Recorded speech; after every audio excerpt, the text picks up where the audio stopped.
Well, Rahul, we are not talking of eligibility. You are referring to eligibility. Here it is a issue of ineligibility. And in ineligibility, it is very clear.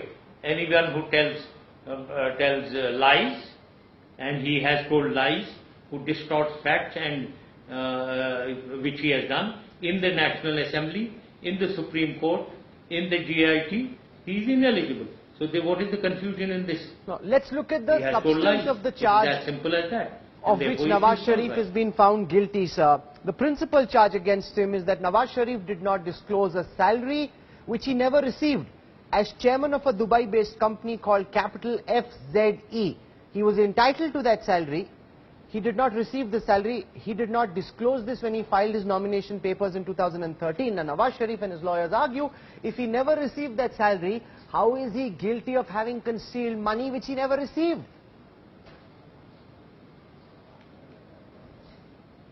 Well, he was doing a job. First of all, I wouldn't like to get into a debate of whether the Supreme Court judgment was correct or incorrect. I am not a lawyer. I don't know. It was a correct judgment. It was a very good judgment from the peoples of Pakistan point of view. Now here, when you are talking of doing a job, holding another job, is against the rules of the country. It's breaking the law of the country. As simple as that. And when you are talking whether he got paid, why couldn't he have been paid in cash, which there is no record of? No, but there is if you are arguing that, it is on record that he was holding a job here. Now, if he was given cash, then what? No, but what if he wasn't given cash? Does this not seem to be judicial overreach where without the framing of charges, without there that being is your presumption. Without there being a trial, he's already been sentenced. Of course, what you're saying may or may not be true. I am saying there must be a trial, there must be proper procedure, at the end of which, if he's found guilty, action should have been taken against him. Here he's been dismissed without a proper trial. Well, I think we are just challenging the Supreme Court just for nothing. They are very able 5 judges who tried. They know their job very well, as well or better than your judges may be. So let's not criticize somebody who knows their job. Neither are you or nor am I a lawyer to get into the details of these, why they were.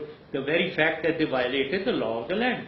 He cannot do a job in another country while he is the Prime Minister, as simple as that. General Musharaf, these questions are being asked because the Supreme Court of Pakistan is being accused of differential standards in different cases.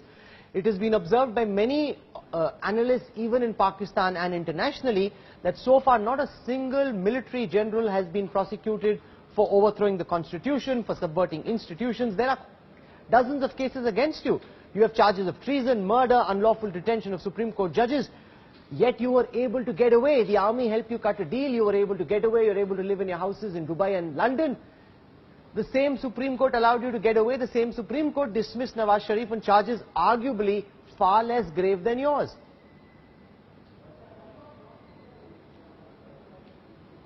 Yes, Supreme Court takes decisions according to the dictates of that time. Now, when you are talking of military takeovers, etc., the Supreme Court validated all the military takeovers. Why? Because it was required at that time. Pakistan was important, Pakistan's security was important, therefore the decision of the military and then validation of the Supreme Court because it was necessary. That is what it was done. And let us keep, we work things on our environment, Pakistan's environment. We are not India. You do as you like.